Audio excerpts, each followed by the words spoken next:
Hello everybody and welcome back to our channel. Today we are going to teach you guys the hinge line.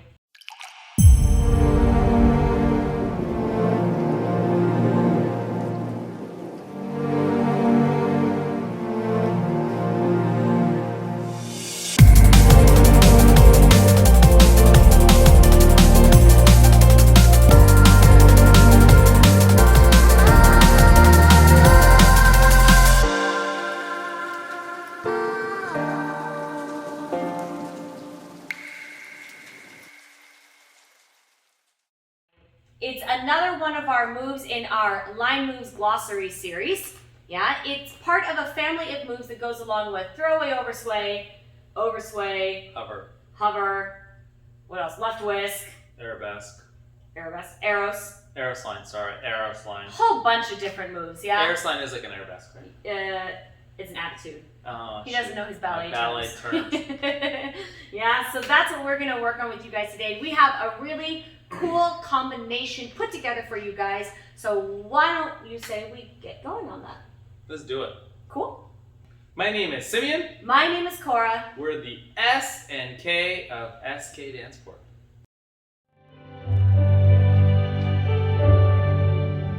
He doesn't look up from his paper to tell her that she's still the lump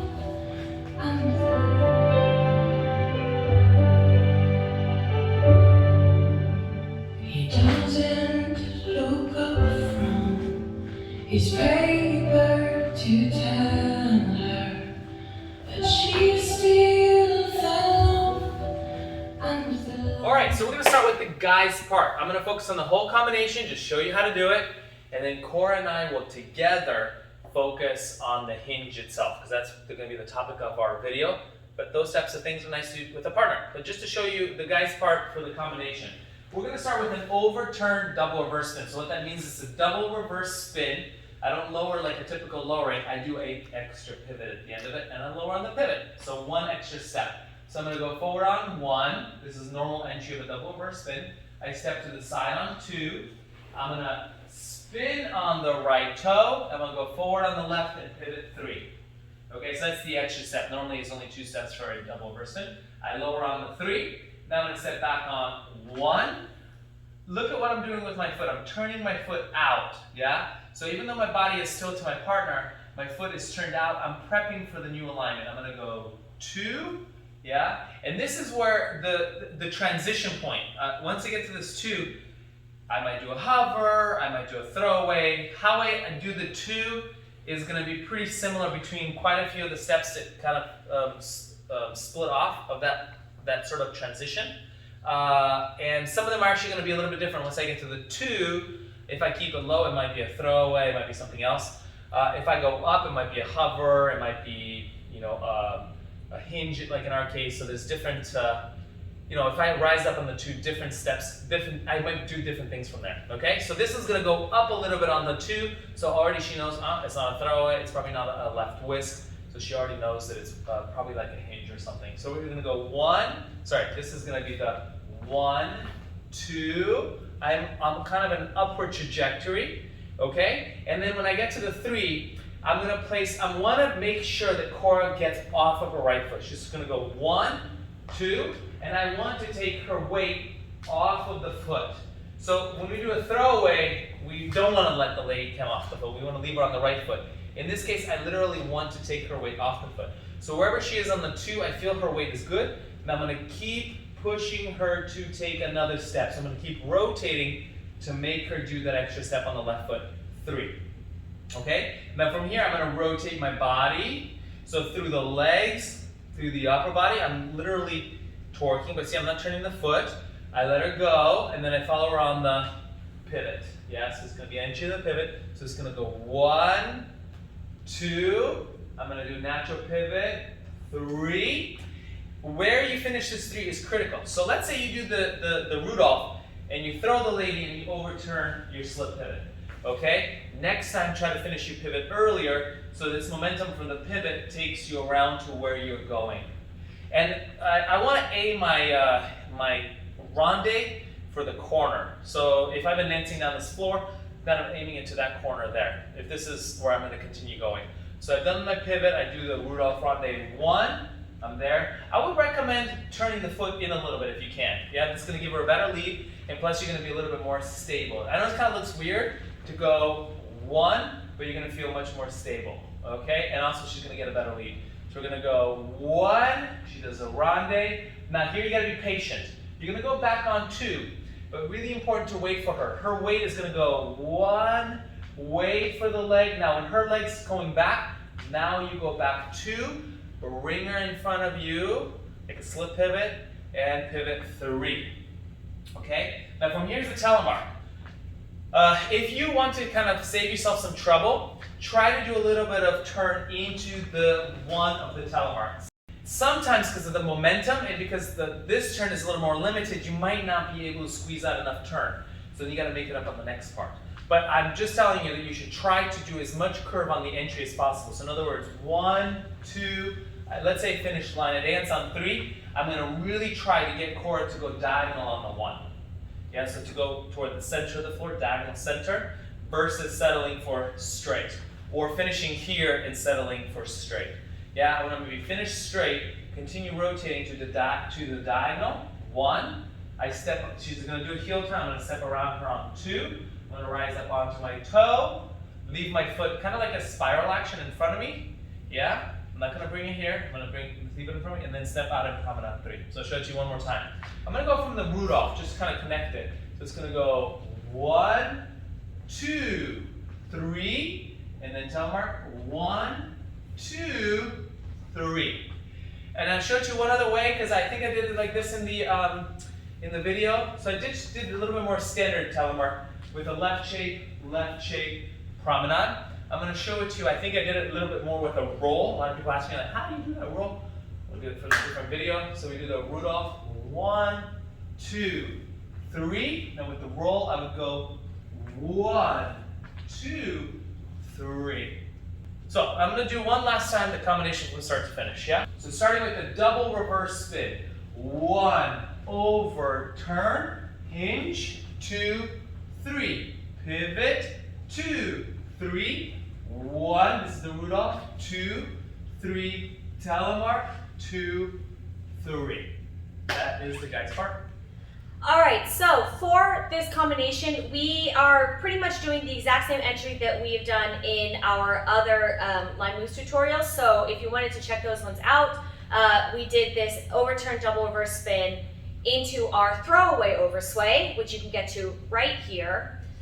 We also did this overturn double reverse into our Hover Corte and our Hover Corte with Developpe. And you can get to both of those up there as well. So I'll link those, all of those for you. So that's how we're getting into all of these line moves. So we're going to do the exact same one for the hips, the same entry. Because as we mentioned earlier, all of these moves belong to the same family of line moves. Okay, so we'll just do a quick little overview just in case this is your first video that you're watching on our channel and you haven't seen some of our other ones. Okay, so our double reverse spin, we are stepping back on the right foot to go into a heel turn. If you need a little bit more detail about how to do a heel turn, we also have a tutorial breaking down the technique of all 7 different types of heel pivoting actions, which you can find right there too. So we are going to go back on the right foot on 1. Now we're going to dance our heel turn on the right foot and close the left foot to the right on 2. Okay? Now from here, we're going to go to the side on and. We're going to cross our left foot in front of our right foot on and you see how I'm rising a little bit extra? Now I'm going to take my right foot out diagonally backwards. Okay, so not straight backwards, definitely ladies not out to the side, but on the diagonal. Okay, so we're going to go on the diagonal to lower on 3. So in our normal double reverse spin, the regular timing that we use for that is 1, 2, and 3. But because the man wants to do an extra reverse pivot on the 3, our timing is going to be 1, 2, and 3. Yeah, so it's quite fast in there. You need to be ready for that and up. Okay, so it's really, really quick, but just so that we know that that is our timing. Now, from this position here, just like when we dance our Throwaway Oversway, our Hover Corte with Develope, we are going to turn our head to the right, okay? So the head is going to turn to the right at the end of our reverse pivot. So as I go into my hinge line, I'm going forward on 1, rotating my rib cage to the left to step forward on the ball of the foot on 2. Now, this is the moment when I get the lead that Simeon wants me to do a hinge line instead of, let's say, a Throwaway Oversway. So I'm going to go up, up, up. He's going to rotate me so I cross my left foot behind my right foot, and I'm going to lower on 3. So this is my hinge, okay? A couple of quick things. You can think of a hinge as a same foot lunge on the other side of the body. Yeah, that's kind of what a hinge line is. Okay, so what we need to make sure that we do, first of all, is that when we go into that hinge, number 1, we're making sure that we don't turn our back foot out, okay? That our foot is facing inward towards the man. So no turning out like this, foot stays inward, okay? Ultra, ultra important, yeah, and lower down into it, all right? So by keeping our hips facing more towards the man, we make sure that we don't overturn, okay? So I put my weight on my left foot on 3. We'll go more into detail about how to make this hinge look good with partner, okay? We're not going to spend too much time in the hinge. Right away, Simeon is going to lead me out. Now, because we're on the same foot as the man, we have a step in the next measure that the guy doesn't have.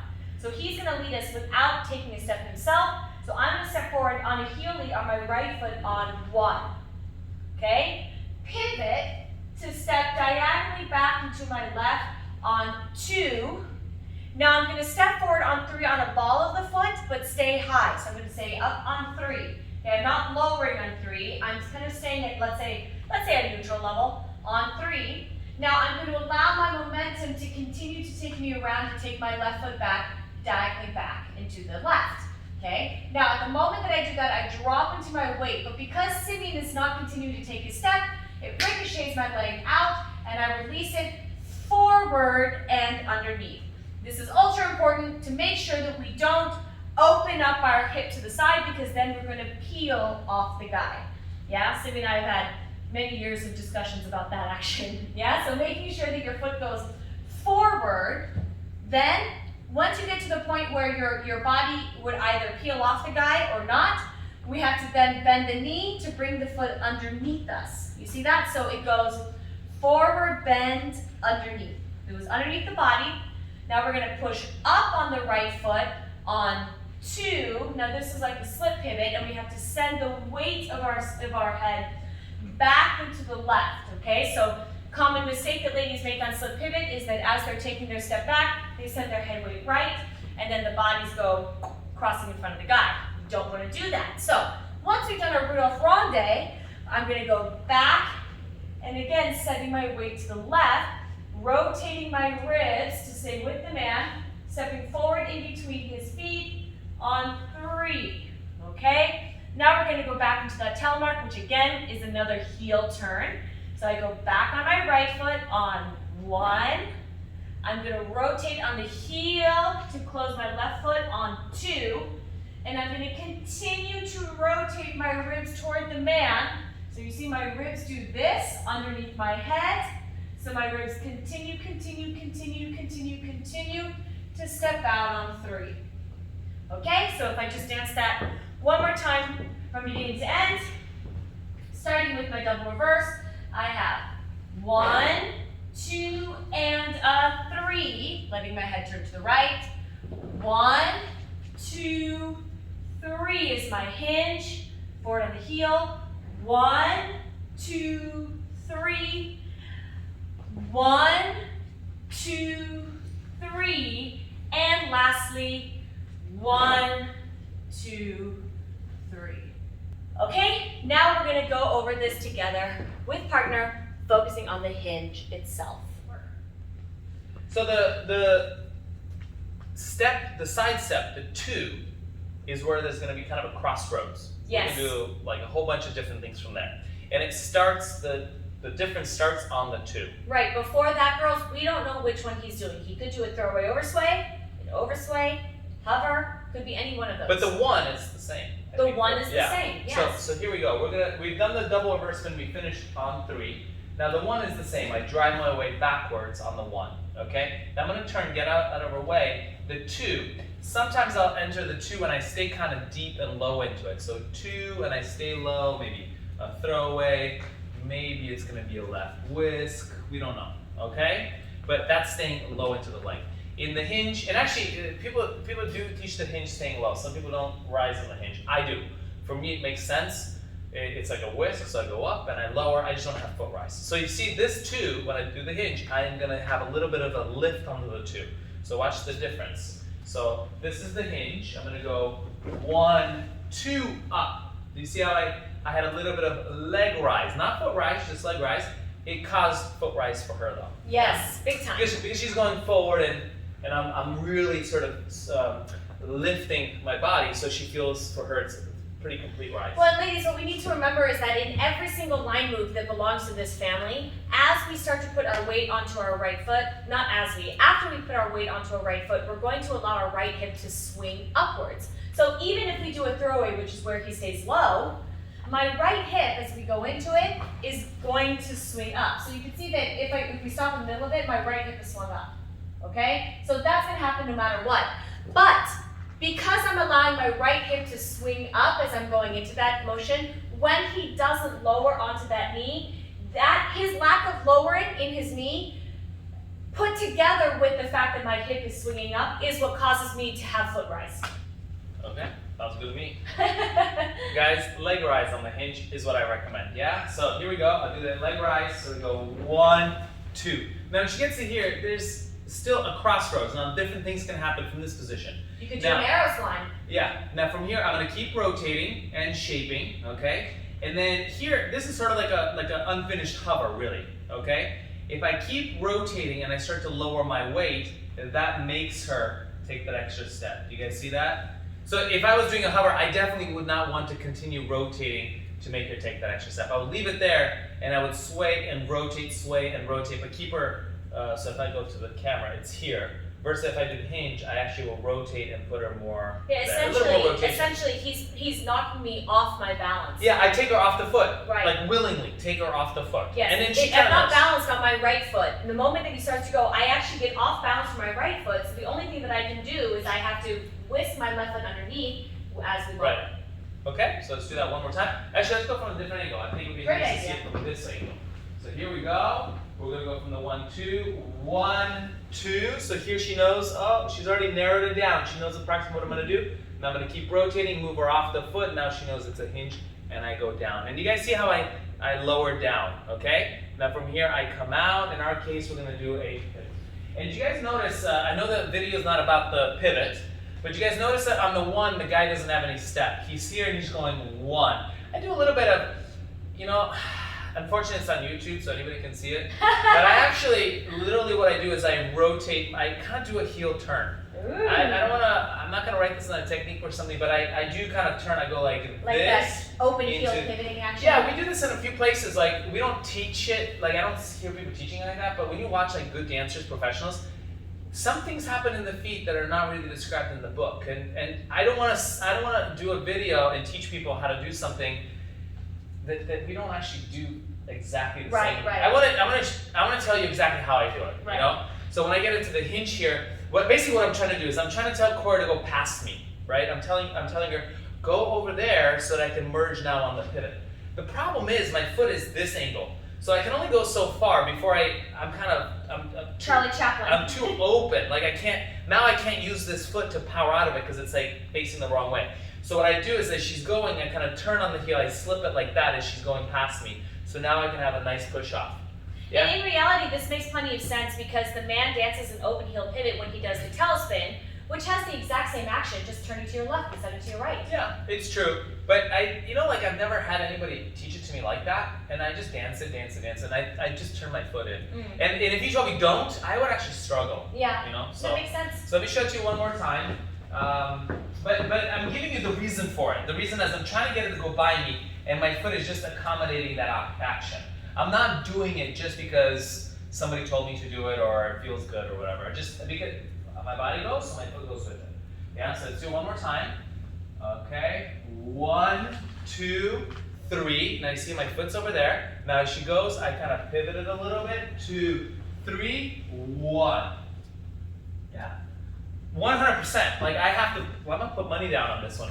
I think most people will do that. Yeah. it feels so good from here to just go that way, get Cora to go, and then go into the pivot. And I know it wasn't, the video is not about the hinge, but that's how it exit. Yeah, so honestly, like that's pretty much it. The hinge is an easy one. I don't think it's out of all the line moves. I think for the guy, the hinge is an easy one. I have to say it's easy for the guy. Yeah. It's not complicated for the girl, but it is uncomfortable. For the same reason the same foot lunge is uncomfortable. And that is that really weird, awkward position that we get into, yeah? So to describe that, I'll show you from a few different angles. But the first thing is making sure that from this position here, as he slips us behind, I cannot allow my body to turn away from him. So notice that my shoulders are facing him, also my hips are facing him. So even though I'm gonna lower into my leg and extend my right leg, I can't turn away from him. This is where it gets really uncomfortable. Yeah, because my head now is gonna do da-da-da over here. Yeah, it's kind of an awkward position for the lady, but you see how it matches together, okay? The most common mistake that ladies make in the hinge line, and the same goes for the same foot lunge and for the left whisk, so any of those whisking actions, is that the lady opens up her back foot. Okay, so I'm gonna show it to you one more time the correct way, but with Simeon moving away from the camera so that you can see my position in relation to you. So we're going 1, 2, 3. So you notice how I'm still facing him this way, my hips are still facing him this way, yeah, and if you look at my bottom foot is also still facing him. And the common mistake is girls like to do that. Yeah, so now everything is open up, okay? So now we'll go back to the original direction and show you the bad one so you can see the difference. So girls go, rotate the hip and the foot. So now we have a look like this. It's actually quite common amongst like pre-champ dancers when we see this movement, but this is not a proper hinge. So ladies, you need to make sure that that back foot stays turned into your partner, that your left hip is working up towards your partner, the left rib cage is looking up to the partner. If he decides to rotate the rib cage more, it's okay, but it still has to work up towards him, yeah? So it's not a complicated step, but man, it's uncomfortable, yeah? And it's one of those steps where your thigh is gonna kill you as you dance it a lot more. Well, if you do it and stop in there, it's definitely harder on your leg. Yeah, so I would suggest spending a lot of time dancing this movement in front of the mirror and practicing it so that you're making sure that the hip is not rotating out, but you're keeping it turned in towards your partner. The idea is that you're looking over your shoulder for your extension. Yeah, if you feel like you're kind of looking straight forward, you've got a problem. Yeah, you want everything to be twisting towards your partner and you're looking out over your shoulder. All right, everybody, thank you so much for joining us on our hinge line tutorial. I hope you guys enjoyed it. If you are just joining us for the first time, remember to check out some of our other videos in our Line Moves Glossary. So we're going through and hitting every single line move we can think of in standard dancing. Please subscribe, hit the bell to get notifications of all new videos, and come find us on our other social media channels. We are on Instagram at SKDanceport. We are on Facebook, facebook.com/SKDanceport. We're also on Twitter at SKDanceport. And of course, we have a blog, www.skdanceport.com. We will see you guys in our next video. Thank you so much and happy dancing.